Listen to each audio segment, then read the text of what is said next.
Sarah Platt is about to walk towards Kacey's cell with pool balls stuffed inside a sock. And somehow, that may not even be the only disaster waiting to explode on the cobbles next week. Because while Sarah is being pushed frighteningly close to breaking point, Ollie could be heading straight for prison over a confrontation that got badly out of hand. And then there's Lucy. Her behavior has already left Sally and Tim struggling to cope, but one secret phone call from Richie changes the whole picture.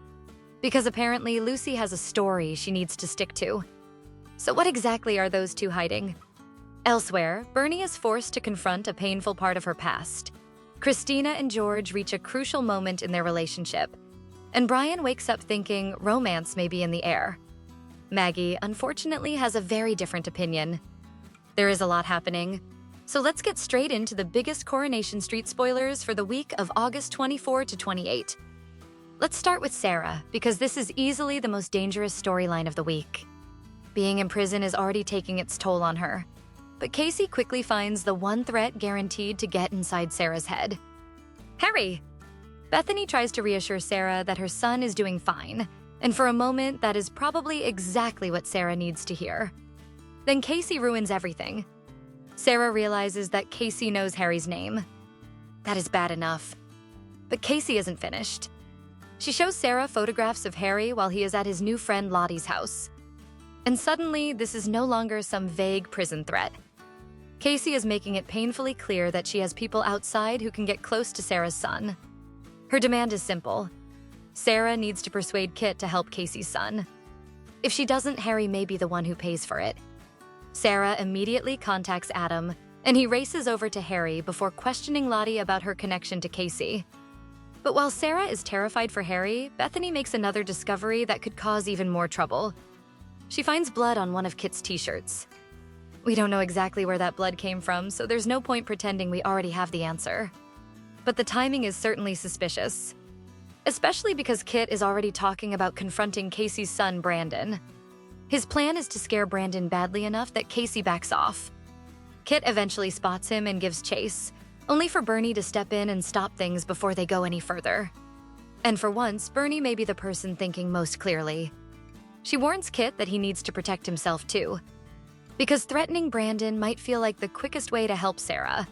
But one stupid decision could leave Kit in trouble and Sarah in an even worse position than before. Unfortunately, Sarah isn't exactly thinking calmly either. And this is where the storyline gets seriously dark. She steals pool balls from the prison recreation room, stuffs them inside a sock, and creates a makeshift weapon. Later, Sarah hears voices outside her cell. She grabs it. And then she starts heading towards Kacey's cell. That image tells you just how far Kacey has pushed her. Sarah doesn't look like someone planning revenge for the sake of it. She looks like a terrified mother who has convinced herself that her child is in danger and that nobody else can protect him. The question now isn't whether Sarah is angry. We already know she is. The real question is whether somebody stops her before she does something that could destroy her future completely. Because if Sarah actually uses that weapon, Kacey may not be the only person who loses. Ollie's week starts with something much more harmless. Competition. He arranges for influencer Jude to review Speed Doll, hoping a little publicity will give the restaurant a boost. Ben, however, isn't about to make things easy for him. He decides to put on a craft beer event at the Rovers, and before long, Jude is far more interested in the beer than Ollie's plans. Annoying? Absolutely. Life-changing? Not exactly. But then Christina gets involved and everything goes off the rails. She is already upset over George, gets drunk, and ends up falling in the ginnel. Jake sees her in a vulnerable state. Instead of helping, he starts filming her and pours water over her. Then Ollie arrives.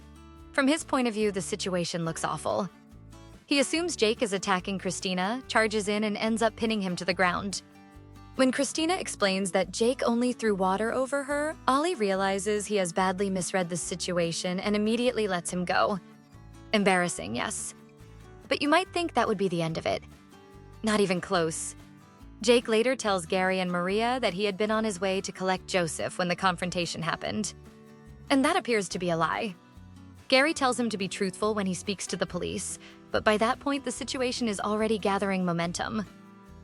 PC Haywood arrives at the Rovers, and Ollie is arrested on suspicion of assault. Worse still, he is warned that he could face a custodial sentence.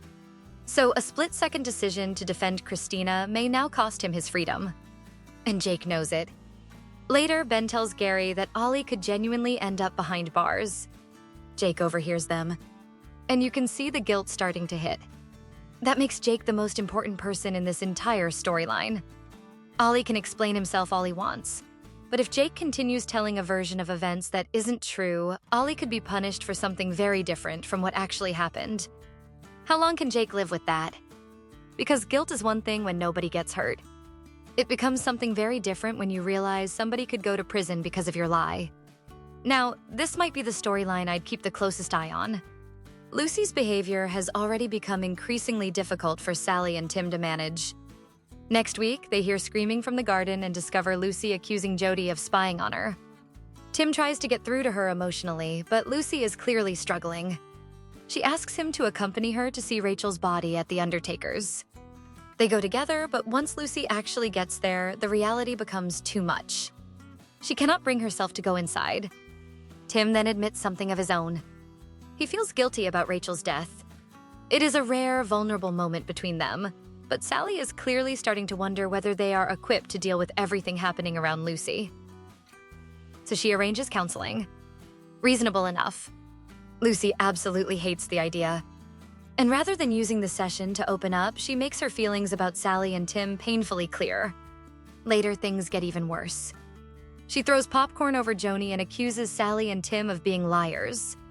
At this point, it would be easy to assume Lucy is simply overwhelmed by grief and anger. Then Richie phones her. And this is the moment that changes the tone of the whole storyline. He tells Lucy to stick to her story. That is not the kind of sentence you casually throw into a phone call. Suddenly, Lucy's behavior doesn't look quite so random anymore. What story has Richie told her to stick to? What have they agreed to say? And most importantly, is Lucy being manipulated by Richie? Or does she know exactly what she is helping him hide? Later, Lucy's social worker Ruth visits and starts asking questions about her living arrangements.